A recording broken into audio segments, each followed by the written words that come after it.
জিহ্বা দিয়া কথা বলা, এক একটু চিন্তা কর।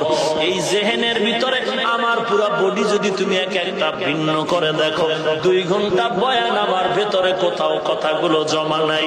একের পরে এক সাজানো কথা কে বের করে দেয়? ওরে বান্দা, একটা মেশিন চলে 2 ঘন্টা চলার পরে ফ্যানের বাতাস দিয়া ঠান্ডা করো, মাইক গরম হয়, মাউথ গরম হয়ে যায়। ওরে তুমি 30 বছর, 40 বছর, 60-70 বছর জিহ্বা নামের মেশিনটা দিয়া নারায় নারায় কত কোটি কোটি কথা তুমি সাপ্লাই দিলা। একবারও চিন্তা করেছো এই কথাগুলো কোন মেশিনের দ্বারা তৈরি হয়? যদি একবার তালাশ করতি, খুঁজে পাইতি, কেউ না, তিনি আমার আল্লাহ। ওরে বান্দা, সে আল্লাহকে এখনো চিনো নাই রে মুমিন।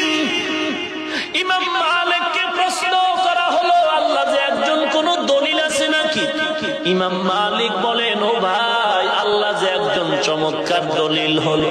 দেখো রে গোলাম, একই মায়ের গর্ভ থেকে কত সন্তান বের হয়, একই মায়ের গর্ভের 5টা মেয়ে 5টা ছেলে, একজনের চেহারার সাথে আর একজনের চেহারার মিল নাই, একজনের কণ্ঠের আওয়াজের সাথে আর একজনের কণ্ঠের আওয়াজের মিল নাই।